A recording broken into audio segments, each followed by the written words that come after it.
여러분 그 특별한 브랜드나 상표를 들었을 때 어떤 떠오르는 이미지들이 있으실 겁니다. 특별히 좋아하는 상표들이 있으시죠? 특별히 예를 든다면은 가전제품. 가전제품은 여기서 만든 것은 최고야 하는 그런 생각을 또 다 하게 됩니다. 그런데 이런 브랜드 이미지들은 하루아침에 생겨난 게 아니겠죠? 오랫동안 그런 이미지를 만들어간 결과고, 또 우리도 사용해 보니 내 경험상 정말 좋더라 그러면서 우리는 특별한 그런 브랜드 그리고 그런 것들을 좋아하게 됩니다. 제가 2005년에 공부하러 떠났는데 거기 갔더니 한국 차에 대한 브랜드 이미지가 별로 좋지 않았어요. 차를 사야 되는데 다들 한국 차는 안 된다 뭐 이렇게 이야기하더라고요. 오래 살았던 분들의 말을 들어봤더니 한참 초기에는 뭐 하나 사면 하나 준다, 바이 원 겟 원 이렇게 해가지고 뭐 그렇게도 차를 팔았다 그랬었더라고요. 그러니까 그런 이미지였는데 저는 한국 차 탔습니다. 차서 잘 탔습니다. 지금은 한 20년 흘렀지만 이미지가 완전히 바뀌었죠. 20년 동안 열심히 노력했더니 야, 한국 차 참 좋다. 그러니까 이런 이미지들, 브랜드에 대한 가치 평가들은 오래 걸립니다. 처음 이미지와는 다르다는 겁니다. 뭐 예를 든다면 사람에게도 그런 것이 있습니다. 첫인상 말고요. 여러분 저 처음 봤을 때 누구 닮았다고 좀 생각하지 않으셨나요? 그래서 강남교회에 있을 때는 한때 한참 우리 삼성그룹의 그분께서 TV에 자주 나오셨을 때 닮았다는 이야기 많이 들었습니다. 동의하시나요? 그런 첫인상 말고요. 사람을 오래 겪어봤더니 야, 이 사람은 이 분야의 최고야 하는 것들. 뭐 연예인으로 따지면 나훈아는 영원한 젊은 오빠 뭐 이런 거. 우리 교회도 있지 않습니까? 인내하면 어느 권사님, 요리하면 또 어떤 권사님, 충성 봉사하면 어떤 장로님, 집사님 뭐 이런 것들. 그러니까 오랫동안 겪으면서 어떤 사람에 대한 이미지, 그래서 좀 어려운 말로 브랜드라고 이야기를 하기도 하고요. 요즘에는 퍼스널 브랜딩이라 해서 개인도 이왕 사는데 다른 사람에게 이렇게 좋은 모습으로 브랜드화되어서 이 사람 하면 이게 떠오르고 하면 좋지 않겠냐 해서 요즘에는 개인으로도 브랜드를 만들자 뭐 이런 이야기들이 있다는 겁니다. 매력을 극대화하겠다는 거겠죠? 그럼 여러분 그 교회의 이미지, 브랜드는 어떨까요? 사람들이 교회 이랬을 때 뭘 제일 먼저 떠올린다 생각하시나요? 교회 하면 거룩한 곳, 사랑이 많은 곳 이런 것을 떠올릴까요? 안타깝지만 교회에 대한 어떤 브랜드 가치라고 했을 때 별로 좋지 않은 것 같아요. 기업보다도 타종교보다도 별로 좋지 않은 것 같아요. 오랜 시간 동안에 어떤 교회의 잘못일 수도 있겠고요.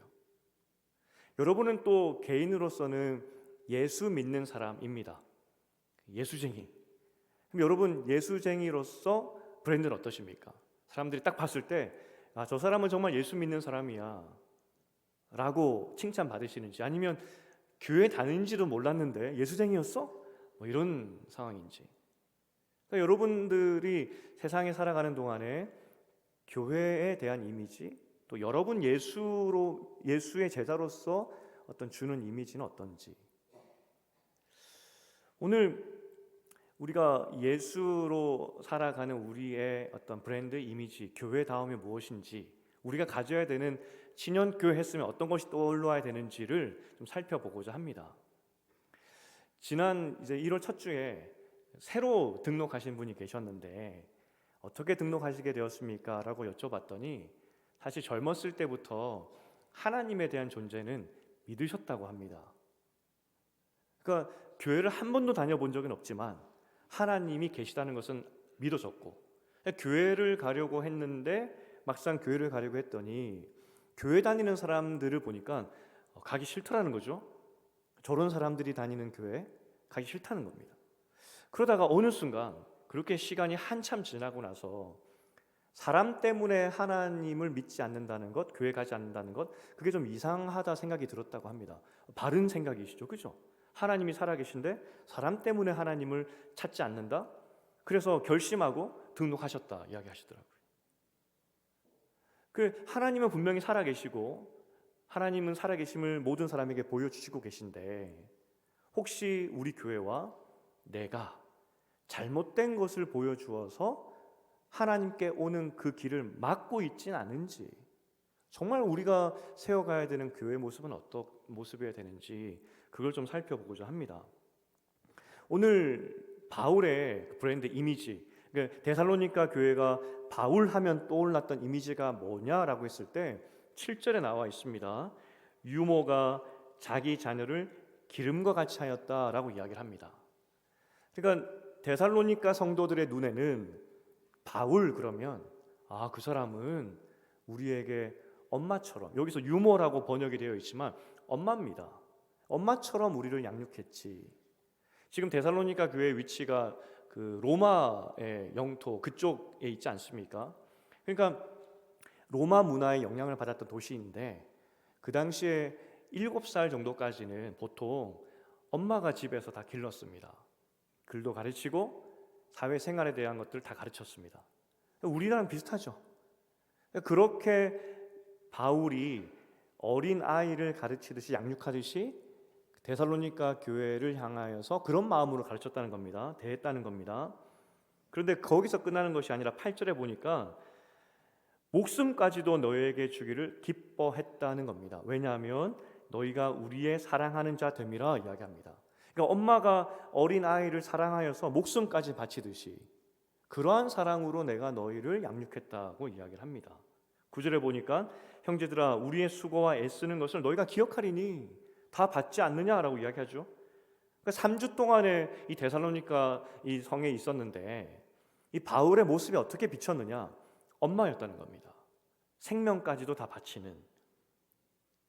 바울이 지금 스스로 내가 이렇게 애썼다 이야기하는데 엄마처럼 되었다, 사랑했다 이야기하는데 그런데 이 말을 지금 바울이 하고 있습니다. 굉장히 당당하지 않습니까? 좀 교만해 보이기도 하고요. 사람이 좀 겸손해야지. 내가 너희를 위해서 목숨까지도 아까워하지 않았다. 아니 단 3주밖에 안 봤는데 도대체 뭘 어떻게 보였길래 바울은 이렇게 당당하게 말을 했을까 싶습니다. 근데 바울의 이 말이 내가 너희를 목숨처럼 사랑했고 이 유모처럼 엄마처럼 사랑했다는 이 말이 거짓말이었다면 데살로니가 후서라는 책은 없었을 겁니다. 저 바울 거짓말쟁이. 그리고 데살로니가 전서도 남아있지 않았겠죠. 이 편지는 거짓말이야 라고 했겠죠. 바울은 헌증이었을까요?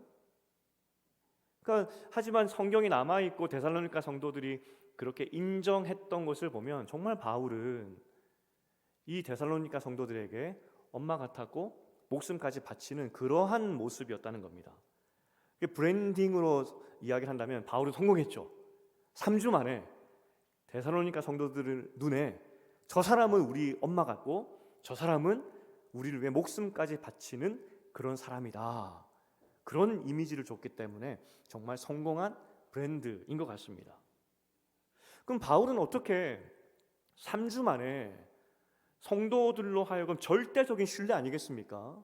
당신은 우리 엄마고 나를 위해 죽을 사람이다라고 어떻게 사역을 했길래 이 3주 만에 절대적인 신뢰를 받을 수 있었을까 싶습니다. 어떤 마음이었을까? 4절에 보면은 바울이 사역할 때 마음의 중심이 나와 있는데 4절에 보니까 사람을 기쁘게 하려 한 것이 아니라 하나님을 기쁘시게 하려 했다 이야기를 합니다. 바울의 사역 중심이 뭐냐라고 했을 때 나는 사람 눈치 보지 않고 사람에게 인정받으려 하지 않고 단지 내 하나 소원이 있었다면 하나님의 기쁨이 되었으면 좋겠다 이 마음으로 살겠다는 겁니다. 그래서 그 마음의 결과로 5절에 보니까 사람에게 아첨하는 말도 하지 않았다는 겁니다. 잘 보이려고 성도들에게 어떻게든 잘 보이려고 전도를 해야 되지 않습니까? 그러면 또 도시 유력자들에게도 인정받아야 되니까 찾아가서 아첨하면서 우리 좀 봐달라고 그런 말 하지 않았다는 겁니다. 6절에 보니까 사람에게 영광을 구하지도 않았다고 이야기를 합니다. 날 보라고, 내가 어떤 사람인데, 뭐 이런 것도 하지 않았고요. 7절에 권위도 주장하지 않았다 이야기를 합니다. 이 말에 데살로니가 성도들은 동의했다는 겁니다. 바울은 하나님만 기쁘시게 하는 사역자였어. 그 중심은 사람이 아니라 하나님께 두었던 사역자였어. 이게 바울의 사역의 중심 마음이었다는 겁니다. 그리고 하나님을 기쁘시게 하려고 그렇게 사역을 한 결과로 엄마와 같은 마음이 나왔고 그러한 모습이 비춰졌고 8절에 그 사랑이 나왔고 9절에 성도들에게 해를 끼치려 하지 않았던 그러한 열매가 맺혀지게 되었다는 겁니다. 바울이 데살로니가 교회에 엄마가 될 수 있었던 것은 작정하고 내가 엄마가 돼야지 그것이 아니라 어떻게 하면 내가 하나님의 기쁨이 될까 그 고민에서부터 시작이 되었고 그런 고민의 결과의 열매로 엄마와 같은 사역자의 모습으로 데살로니가 교회를 섬겼다는 겁니다. 만약 바울이 사람을 기쁘게 하려고 했다면 인정받으려고 했다면 더 많은 사람들을 전도하기 위해서 아첨하고 잘 보이려고 애쓰고 어떻게든 복음을 그들의 입맛에 바꾸어서라도 교회로 인도했을 것입니다. 하지만 바울은 하나님이 기뻐하시는 것이 무엇일까? 하나님이 진짜 원하는 것이 무엇일까? 고민하며 사역했다는 겁니다. 그리고 결과적으로 봤더니 엄마가 되어 있었다. 그게 바울 사역의 중심이었다는 겁니다. 여러분, 바울 하면 떠오르는 그래서 이미지가 데살로니가 교회 성도들에게는 사랑 많은 사역자, 신학자 그런 이미지가 아니라 하나님을 기쁘시게 하는 사역자. 그게 바울의 정확한 브랜드 이미지였다는 겁니다. 바울이 도대체 3주 동안에 어떤 사랑을 보여줬을까? 그건 나오지 않습니다. 소록도나 예수 예양원처럼 헌신하는 의사들, 손양원 목사님 같은 그런 헌신들, 오히려 바울은 신방보다는 가르치는 사역을 했었기 때문에 오히려 그런 디테일한 어떤 그런 따뜻한 사랑의 모습은 별로 없었을 수도 있습니다. 하지만 그럼에도 불구하고 나 주님의 기쁨이 되게 원합니다 라는 마음으로 바울이 사역을 했더니 그 사역 안에서 하나님의 사랑이 막 보이더라는 겁니다. 그래서 데살로니가 성도들의 눈에는 저 사람은 우리 엄마고 저 사람은 우리를 위해서 목숨까지 버릴 사람이다, 이것이 느껴졌다는 겁니다. 그러니 바울도 당당하게 이것을 글로 쓰고 있다는 것이죠. 우리가 기억할 것은 인간의 어떤 행동으로도 3주 만에 사람 마음 잡기 힘듭니다. 도대체 어떻게 행동해야 저 사람은 우리를 위해 죽을 수 있는 사람이다라는 확신을 줄 수 있을까요? 인간의 어떤 행동도 사람의 마음을 3주 만에 빼앗기 힘듭니다. 그런데 사람들의 마음을 감동 줄 수 있는 유일한 방법이 무엇이냐면 내가 무엇을 해서가 아니라 내 방법이나 내 노력이 아니라 하나님, 내가 하나님의 기쁨이 되기 원합니다. 내 삶을 통하여서 하나님께서 즐거웠으면 좋겠습니다. 이 마음 가졌더니 하나님이 그 마음을 이용하시고 사용하시고 귀하게 보셔서 사람들에게 엄마와 같이 목숨을 바치는 그러한 이미지로, 그러한 사람으로 하나님이 세워주시고 바울을 통하여서 교회를 세워가시더라는 겁니다. 그러니 우리 중심이 중요합니다. 우리는 사랑 그러면, 교회 그러면 이 사랑을 해야 되고 어떤 것을 해야 되고 마음에 엄청난 부담감들이 있습니다. 하지만 정말 우리 마음 가운데 두어야 될 마음이 무엇이냐? 우리는 어떠한 행동을 한다 할지라도 사람 마음 얻을 수가 없습니다. 우리가 어떤 것을 하더라도 하나님 나라의 한 티스푼조차도 우리가 공헌할 수 없는, 하나님 나라를 세울 수 없는 그런 죄인들입니다. 그럼에도 하나님께서 우리를 사용하시는데 언제 사용하시느냐? 나 같은 죄인, 하나님의 기쁨이 되기 원합니다. 나를 사용하여 주시옵소서. 그러한 마음으로 우리를 드릴 때 하나님이 우리 모습 안에서 하나님의 사랑이 드러나도록 그렇게 역사하신다는 겁니다. 하나님의 사랑이 아니면 이런 일이 있을 수가 없다는 것이죠. 우리 마음에 사랑의 모습이 없고 예수 믿는 흔적이 없고 삶이 달라지지 않으니 나는 제대로 살지 못하는 것 같아 라는 어떤 절망감과 좌절감이 들 수도 있습니다. 결국 기독교의 모습이 그러하니 우리도 그 모습을 보면서 많이 실망을 하죠. 하지만 하나님께서 우리에게 원하시는 것은 행동 이전에 네 마음의 중심이 어디 있느냐, 그걸 보신다는 겁니다. 우리 중심이 그렇게 사랑을 하려고 하는 그 모든 발단의 마음이 하나님을 기쁘시게 하려 하는 것인지, 아니면 사람에게 인정받거나 어떤 나의 유익을 위해서 하는 것인지 보라는 것입니다. 선한 사마리아인 비유가 있는데, 오늘 사마리아인 말고 제사장과 레위인을 중심으로 좀 보고 싶습니다. 이 선한 사마리아인 여인의 비유에 나오는 이 제사장과 레위인은 하나님 믿었던 사람입니다. 하나님께서 인간에게 요구하시는 가장 중요한 계명이 하나님 사랑, 이웃 사랑이라는 것을 잘 알고 있었던 사람입니다. 누구보다 잘 알고 있었고 그것을 열심히 실제로 가르쳤던 사람입니다. 그런데 예수님께서 이 사마리아인 비유를 통해서 레위인과 제사장의 마음에는, 종교 지도자들 마음에는 사람을 사랑하는 마음이 하나도 없구나, 그것을 고발하고 있는 것이 이 사마리아인 비유의 내용입니다. 이 시작이 어떻게 되냐면, 율법 교사가 무엇을 해야 영생 얻습니까? 라고 묻습니다. 원어로는 시험하러 왔다고 하는데, 사탄이 예수를 시험할 때 그 표현입니다. 악한 마음이죠. 어떻게 하여야 구원받습니까? 그 예수님께서 그러한 과정 가운데 비유로 주신 것이 사마리아인 비유입니다. 제사장과 레위인의 그 비유에서 나오는 행동이 어떻게 되죠? 도둑 맞은 사람을 도와주지 않고 핑계대고 도망갑니다. 피해버립니다. 그 당시 예루살렘 지역에 굉장히 도둑이 많았다고 합니다.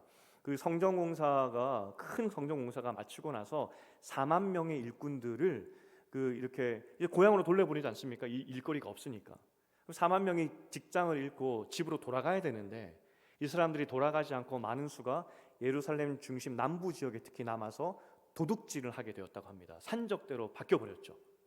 그러니까 그 사람들이 남아서 굉장히 혹독하게 도둑질을 했다고 합니다. 그러니까 지금 선한 사마리아인 비유에서 나오는 강도 맞은 사람은 아주 일상적인 일이라 할 수 있겠습니다.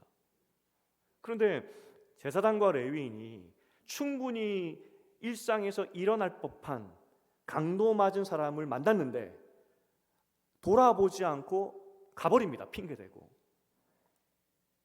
만약에 그 중에 한 사람이라도 제사장이나 레위인에게 도움받아 봤던 사람이 있었다면, 예수님께서 이렇게 혹독하게 이 사람들을 비난할 때 손들고, 예수님, 오해하신 것 같습니다.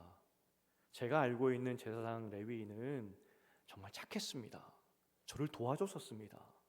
할 법도 한데 아무도 말하지 않습니다. 종교 지도자들에게 치욕스러운 모욕적인 이 예화를 비유적으로 들고 있는데, 너희는 하나님 사랑을 가르치면서, 사람 사랑 가르치면서 이 핑계대고 이 도망가는 이 나쁜 놈들아 라고 말하고 있는데, 단 한 사람도 제사장과 레위인의 편에 서지 않습니다. 왜냐하면 정말 이 사람들은 사람 사랑하지 않는 사람이었기 때문입니다. 백성들도 알았다는 것이죠.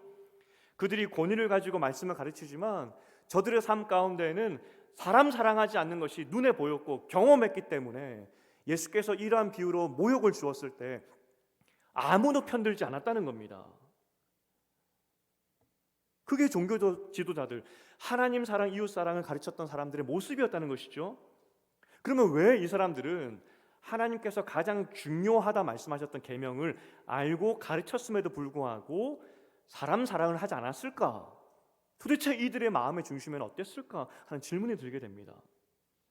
예수님께서 마태복음 23장 그 한 장, 긴 한 장 통째로 뭘 말씀하고 있냐면, 그 당시 종교 지도자들에 대해서 비난하고 저주를 퍼붓는 장면으로 가득 차 있습니다. 예수님께서 23장에 처음부터 끝까지 화 있을진저라고 말씀하시면서 이 저주받을지어다, 이런 비극이 어디 있냐, 비통하다라고 말씀하시면서 그들의 행동과 마음과 중심을 낱낱이 지적하시는 장면이 23장에 나와 있습니다. 마태복음 23장 5절과 7절에서 예수님이 지적하던 그들의 속마음에 대해서 한번 보도록 하겠습니다. 마태복음 23장 5절부터 7절 말씀입니다. 함께 읽어보겠습니다. 시작. 그들의 모든 행위를 사람에게 보이고자 하나니 곧 그 경문띠를 넓게 하며 옷수를 길게 하고 잔치의 윗자리와 회당의 높은 자리와 시장에서 문안 받는 것과 사람에게 랍비라 칭함을 받는 것을 좋아하느니라.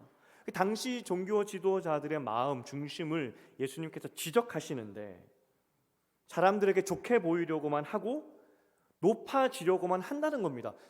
바울하고는 다르죠. 사람 눈치 보지 않고 살겠던 것이 바울인데, 이 종교 지도자들은 사람에게 높아지려는 것이 그들 마음 가운데 가득 찼다는 겁니다. 그리고 사람의 눈을 그렇게 의식하게 된 동기를 지적하시는데, 마태복음 23장 25절부터 28절까지입니다. 우리 그것도 읽어보겠습니다. 시작. 화 있을진저 외식하는 서기관들과 바리새인들이여, 잔과 대접의 겉은 깨끗이 하되 그 안에는 탐욕과 방탕으로 가득하게 하는도다. 눈먼 바리새인이여, 너는 먼저 안을 깨끗이 하라. 그리하면 겉도 깨끗하리라. 화 있을진저 외식하는 서기관들과 바리새인들이여, 회칠한 무덤 같으니 겉으로는 아름답게 보이나 그 안에는 죽은 사람의 뼈와 모든 더러운 것이 가득하도다. 이와 같이 너희도 겉으로는 사람에게 옳게 보이되 안으로는 외식과 불법이 가득하도다. 이게 종교 지도자들의 마음의 중심이었다는 겁니다. 하나님을 사랑하는 마음으로 어떻게 하면 하나님께 기쁨이 될지 고민하는 마음이 하나도 없다는 겁니다. 자신의 욕심과 자신의 탐욕으로 가득하여서 결국 그들이 만들어냈던 그 결과물이 무엇이냐면, 예수님께서 하나님 사랑, 사람 사랑, 입만 가르치는, 그 말로만 가르치는 이 나쁜 놈들아 라고 지적했을 때, 그 어떤 백성들도 제사장과 레위인을 비롯한 종교 지도자들 편에서 아닙니다, 저 사람들 그래도 착합니다 라고 편드는 사람이 아무도 없는 그 추악한 삶의 모습의 결과밖에 없었다는 것입니다.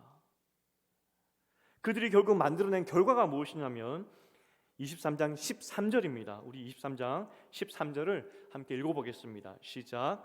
화 있을진저 외식하는 서기관들과 바리새인들이여, 너희는 천국 문을 사람들 앞에 닫고 너희도 들어가지 않고 들어가려 하는 자도 들어가지 못하게 하는도다. 이게 지금 바리새인과 이 종교 지도자들의 모습이라는 겁니다. 하나님을 기뻐하지 않고 마음 가운데 하나님을 즐거워하지 않고 다른 것으로 채워서 살았더니 그들의 가르침의 결과가 무엇이냐? 하나님께 나아가려고 하는 사람들 발목 잡고 하나님께 나아가지도 못하게 하는 큰 걸림돌이 되어버렸다. 이게 그 당시 종교 지도자들의 상황이었다는 겁니다. 그리고 예수님께서 이들에 대해서 어떻게 결론 내리시느냐? 23장 33절입니다. 한번 읽어보겠습니다. 시작. 뱀들아, 독사의 새끼들아, 너희가 어떻게 지옥의 판결을 피하겠느냐? 마음 가운데 어떻게 하든 하나님을 즐거워하면서 내가 어떻게 하든 하나님의 기쁨이 되기 원합니다 라고 했던 바울의 삶의 결과는 단 3주 만에라도 당신은 우리 엄마고 우리를 위해 죽을 수 있는 사람입니다 라는 그런 평가를 받게 되는데, 인간의 욕심과 인간의 모든 것으로 가득 채웠던 이 종교 지도자들은 아무리 하나님을 가르쳐도 결국 그들의 결과는 독사의 자식들아, 이게 그들의 삶의 결과였다는 겁니다. 어떻게 그 지옥의 판결을 피할 수 있겠느냐, 견딜 수 있겠느냐? 그게 이 사람들의 인생의 결과라는 겁니다.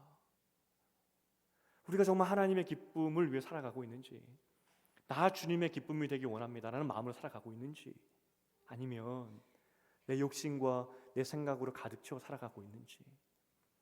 만약 우리가 욕심과 내 마음으로 가득 채우고 살아가고 있다면 정말 우리 때문에 하나님께 나아가는 사람들의 그 발목을 잡는 일들이 있을 수도 있다는 겁니다. 더 안타까운 것은 마태복음 23장 다음이 24장인데, 마태복음 24장은 복음서의 요한계시록으로 불립니다. 멸망. 예수님께서 하나님 아닌 것을 마음에 두고 살았던 이 종교 지도자들을 비난하시고 책망하시고 너희는 전부 다 망해버릴 것이라고 그 다음 장에서 말해주고 있다는 겁니다. 우리가 살아가는 삶의 기본 자세, 그리고 교회를 세워가는 교회 사역의 기본 자세가 무엇이냐? 엄마와 같이 유모가 되자 그것은 우리가 할 수 없는 겁니다. 진짜 우리가 가져야 될 브랜드 이미지가 어떤 것이냐면 저 사람들은 사나 죽으나 하나님의 기쁨이 되길 원합니다 고백하는 사람들이구나. 우리가 이렇게 고백하며 이런 마음으로 사역하기 시작할 때 하나님께서 우리가 상상하지 못했던 사랑의 열매들, 인내의 열매들, 자비와 자선의 열매들을 맺게 하신다는 겁니다. 그러니 우리에게 중요한 것은 어떤 행동이 아니라 마음의 중심입니다. 내가 하나님의 기쁨이 되고자 하는 마음이 있는가? 지난주 우리가 은퇴식을 가졌습니다. 긴 시간 동안에 교회를 섬기신 너무나 귀한 선배들이시고 신현 라디오에 댓글 달린 것들을 봤더니 그 많은 분들이 존경합니다, 그 사랑 잊지 않겠습니다 라는 이야기들을 많이 남겨주셨어요. 만약 그 은퇴하신 그 우리 선배들이 사람에게 잘 보이기 위해서 혹은 나의 유익을 위해서 탐욕과 탐심으로 높은 자리에 앉기 위해서 그렇게 사역을 했다면 아마 단 한 사람도 그런 댓글을 달지 않았을 겁니다. 그런데 하나님, 내가 가진 것이 없고 부족하지만 그래도 나의 이 모습을 통하여서 내 헌신을 통하여서 주님의 기쁨이 된다면 그렇게 섬겨보겠습니다 라고 했기 때문에 보는 우리 마음 가운데, 보는 우리 눈에도 하나님의 사랑이 보여졌다는 겁니다. 그게 하나님 나라를 세우는 교회의 사역의 중심 모습이어야 된다는 겁니다. 우리 교회 이미지, 여러분 개인의 삶에서 여러분의 크리스찬으로서의 이미지는 어떨까? 사랑 많아 보이는 것 중요하죠. 하지만 행동으로는 할 수 없다니까요. 우리는 죄인입니다. 하지만 우리가 하나님, 주님 보내신 곳에서 어떻게 하면 주님의 기쁨이 될까 고민하겠습니다. 나 주님의 기쁨이 되기 원합니다. 나를 써주시옵소서 라고 할 때 하나님이 우리 마음을 기뻐 받아주시고 하나님께서 우리를 통해서 하나님의 그 모습이 드러나도록 사용하신다는 겁니다. 그러니 마음이 중요하다는 것이죠. 여러분은 정말 나 주님의 기쁨이 되기 원한다는 마음으로 살아가고 계십니까?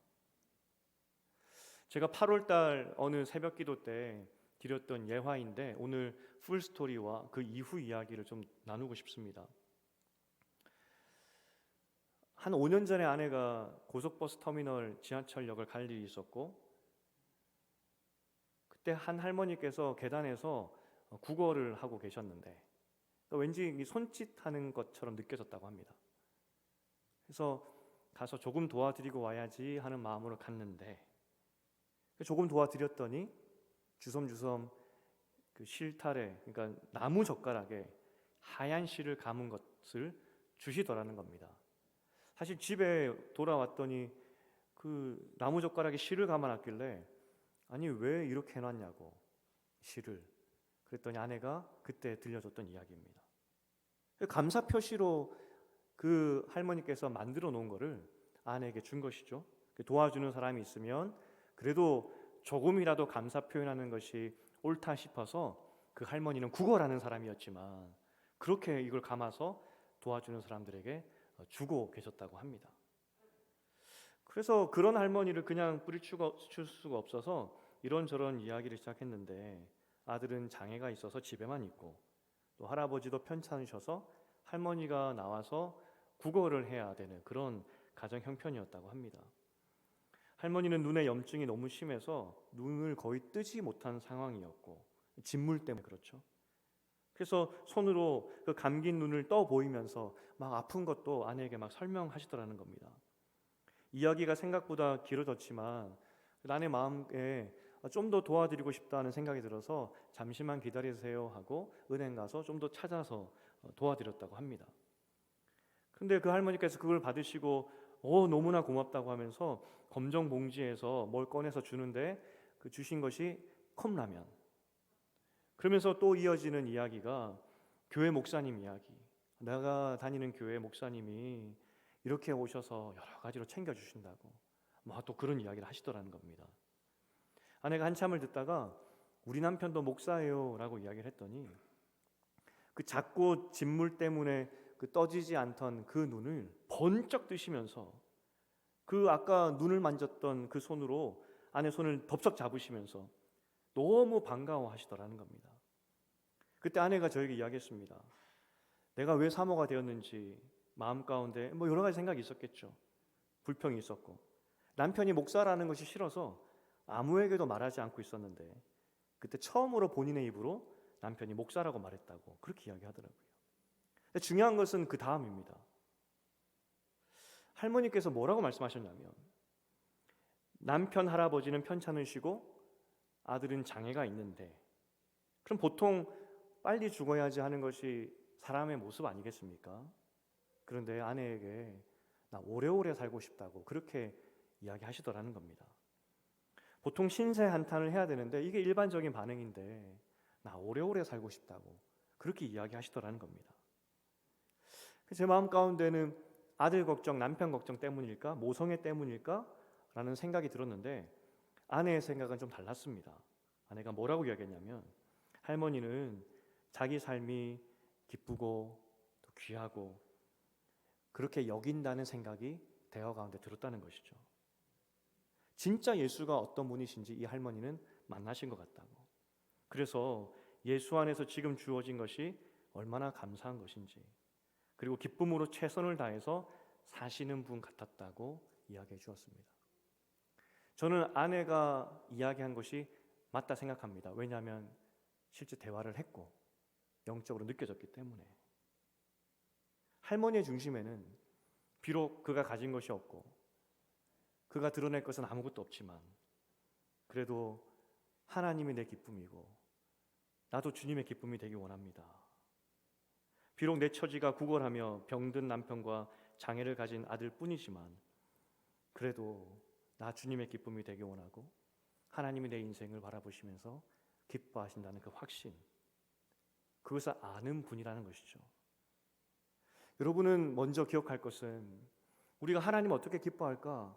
하나님 어떻게 기쁘시게 해드릴까 하는 고민이 들 겁니다. 그런데 우리가 먼저 기억할 것은 하나님이 우리를 얼마나 기뻐하시는지를 기억해야 된다는 겁니다.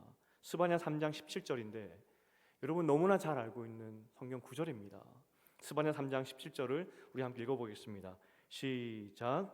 너희 하나님 여호와가 너희 가운데 계시니 그는 구원을 베푸실 전능자이시라. 그가 너로 말미암아 기쁨을 이기지 못하시며 너를 잠잠히 사랑하시며 너로 말미암아 즐거이 부르며 기뻐하시리라 하니라. 여러분 놀랍지 않으십니까? 여러분은 하나님의 기뻐하시는 존재입니다.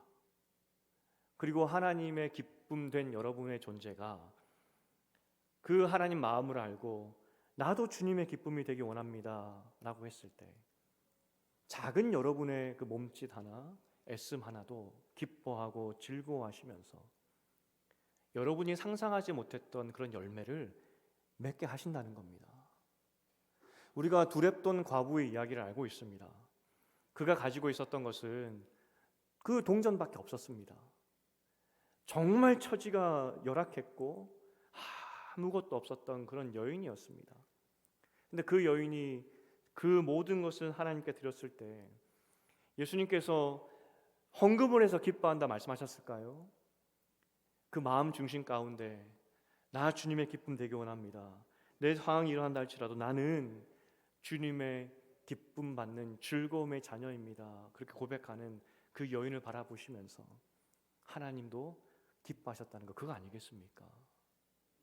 우리가 살아가는 동안에 잃지 말아야 되는, 잊어버리지 말아야 될 중요한 중심의 마음이 무엇이냐면 우리가 어떤 모습으로 할지라도 살아간다 할지라도 어떤 모양이라 할지라도 하나님의 기쁨의 자녀 된다는 그 사실, 그 사실을 절대 잊어버리면 안 된다는 겁니다.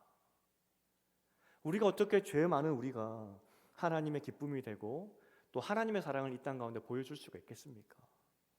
우리의 노력으로는 할 수가 없습니다. 하지만 놀랍게도 나 주님의 기쁨이 되기 원합니다. 내가 가진 것 이 동전밖에 없지만 나 주님의 기쁨이 되기 원합니다 라는 마음으로 주 앞에 드렸을 때 하나님이 그것을 보시면서 기뻐 춤추겠다고 하시는 것이 하나님의 말씀이라는 겁니다. 우리가 살아가는 동안에, 교회를 세워가는 동안에 우리가 이 땅 가운데 보여지는 이미지가 어떻게 이미지가 보여져야 될까? 사랑 많은 이미지, 겸손한 이미지, 어떤 충성 봉사 너무나 좋습니다. 하지만 그것은 결과일 뿐입니다.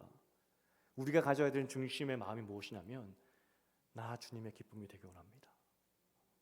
하나님께서 나를 즐거워하시고 기뻐하시듯이 나도 주님만 기뻐하고 즐거워하기 원합니다. 이 마음 가지시는 여러분 되시기를 주님의 이름으로 축복드립니다. 이제 말씀을 맺겠습니다. 나는 왜 사랑이 없을까? 우리 교회는 왜 사랑이 없을까? 이런 비난들을 서로 한국 교회 안에서 많이 서로 비난을 합니다. 하지만 여러분, 우리는 사랑할 수 없는 존재들입니다. 그렇게 죄 많은 사람들입니다. 그냥 순간 우리가 방심해버리면 이 예수님께 책망받았던 이 종교 지도자들처럼 변해버리는 것이 우리 모습입니다. 그래서 결국 만들어내는 것이 하나님 찾겠다고 가는 사람들 발목 잡는 것이 우리의 모습입니다. 그럼에도 불구하고 우리가 하나님께 나 주님의 기쁨이 되기 원합니다. 나를 써주시옵소서. 내가 할 수 있는 것이 아무것도 없고 내가 가진 것이 없지만 하나님께서 나를 기뻐하시니 나도 주님만 기뻐하고 나도 주님을 위해 한번 살아보겠습니다 라고 고백할 때 하나님이 그때 우리를 사용하신다는 겁니다. 그러니 우리가 이 땅 가운데 보여지는 이미지, 우리가 가져야 되는 삶의 자세가 무엇이냐면 나 주님의 기쁨이 되기 원합니다. 그러할 때 여러분을 통하여서 하나님께서 일하실 줄 믿습니다. 우리가 교회 다음을 놓고 기도하고 있습니다. 이미 우리는 하나님의 기쁨이 된 사람들입니다. 그러니 우리도 하나님의 기쁨이 되기를 소원하고 어떻게 하면 하나님의 즐거움이 될지 고민하는 여러분 되시기를, 한 해 되시기를, 그래서 한 해가 다 마친 후에 나의 이 작은 헌신을 통하여서 하나님이 이렇게 역사하셨다고 간증하시는 여러분 되시기를 주님의 이름으로 축복드립니다.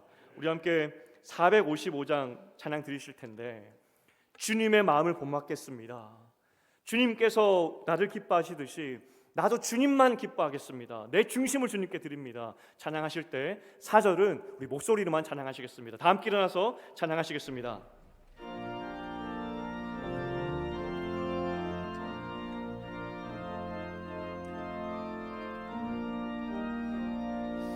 주님의 마음을 본받는 자, 그 마음에 평강이 찾아오는 험악한 세상을 이기리니 하늘로부터 임함이 오다.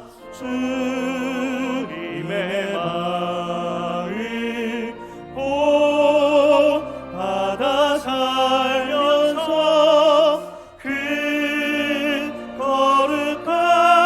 거룩하심 나도 이루리. 주 모습 내 눈에 안 보이며 그 음성 내 귀에 안 들려도 내 영혼 날마다 주를 만나 신령한 말씀 늘 배우도다. 주님의 마음, 주님의 마음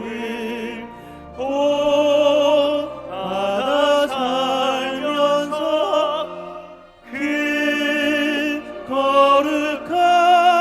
거룩하심 나도 이루리. 가는 길 거치고 험하여도, 가는 길 거치고 험하여도 내 맘에 불평이 없어짐은 십자가 고난을 이겨내신 주님의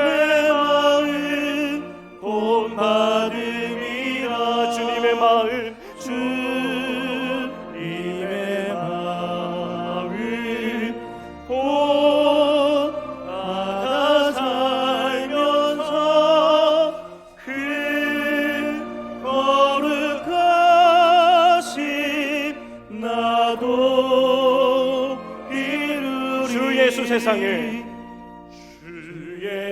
세상에 다시 오시 그날의 무성도 변화하여 주님의 빛나는 그 영상을 다 함께 보며 주 찬양하리. 주님의 마음 받아 살면서 그 거룩하신 나도 이루리. 우리 하나님은 한 번도 불가능한 것을 우리에게 요구하신 적이 없으십니다. 우리가 어떻게 사랑할 수 있겠습니까? 어떻게 단 3주 만에 그들에게 생명까지 바치는 엄마의 이미지를 줄 수가 있겠습니까? 이렇게 놀라운 사역의 결과는 나 주님의 기쁨이 되기 원합니다. 그 마음을 가졌을 때 하나님의 그 마음을 귀하게 여기시고 좋은 열매로 주셨다는 겁니다. 우리가 하나님의 기쁨 받는 자녀라는 것을 기억하셔야 됩니다. 지금도 여러분의 모습을 보면서 어떠한 형편이든지 여러분 때문에 기뻐 즐거워하신다는 그 사실을 믿으시기를 부탁드립니다. 그 믿음이 있어야 나도 주님의 기쁨이 되기 원합니다. 그 마음 가질 수 있지 않겠습니까? 하나님, 주님께서 나를 얼마나 사랑하시는지, 얼마나 기뻐하시는지 눈을 열어 보게 하시고 나도 사나주구나 그 하나님을 기뻐하는 삶 살 수 있도록 도와주시옵소서. 내가 가진 것이 동전밖에 없지만 그것만이라도 기뻐하시는 그 하나님께 내가 드리게 하시고 헌신하게 하시고, 그래서 사랑하는 하나님께서 나를 마음껏 사용하시는 올 한 해 될 수 있도록 주님 나를 사용하여 주시옵소서. 주님의 기쁨이 되는 올 한 해 될 수 있도록 도와주시옵소서. 우리 주님의 이름 한번 붙잡고 기도하겠습니다.